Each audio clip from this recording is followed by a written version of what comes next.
Good morning. Welcome to another Mindful Monday.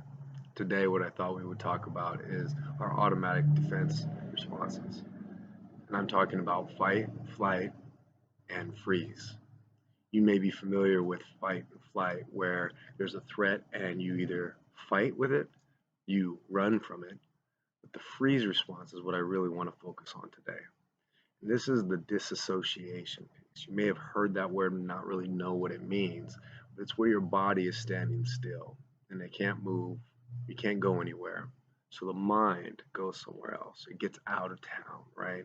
This may happen when you're in a work meeting where you get called out on something you did wrong. It could happen when you're in a heated argument or debate with a partner or family member.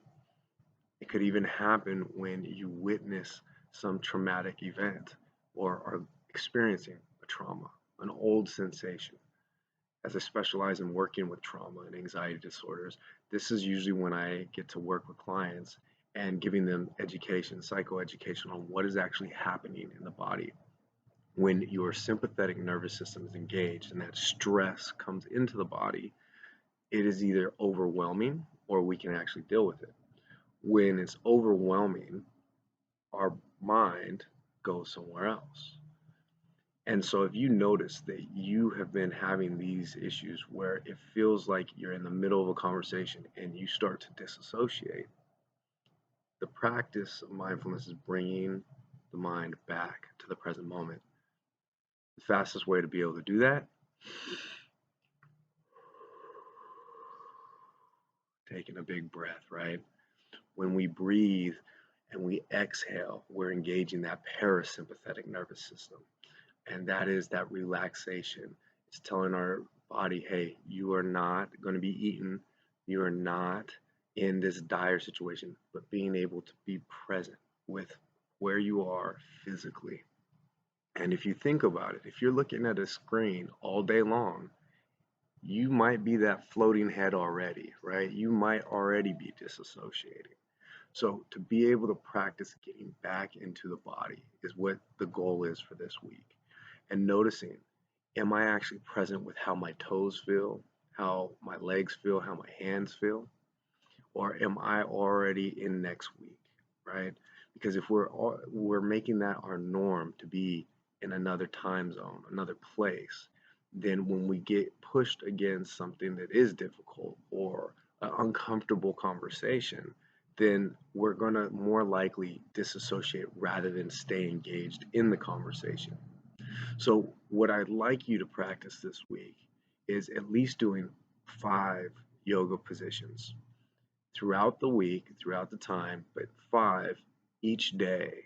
And it could be at the end of your day when you feel like your head is about to pop from all the emails you went through.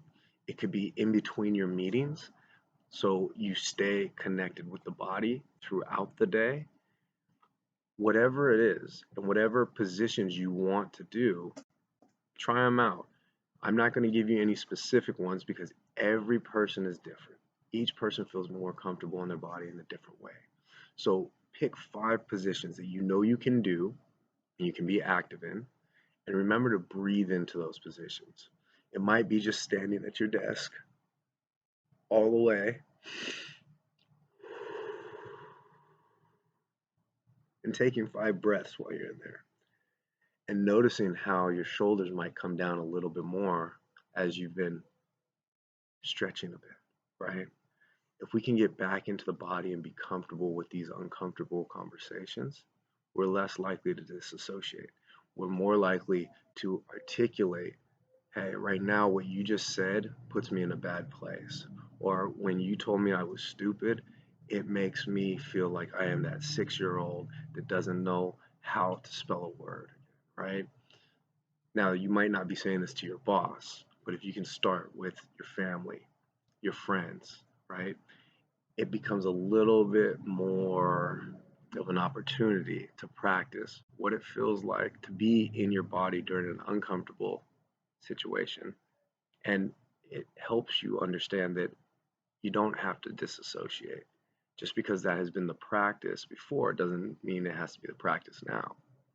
So try this out this week, giving yourself some time, 5 yoga positions each day, and just notice what happens with your body, how relaxed you become. And remember, breathe deeply, live fully. Have a great week.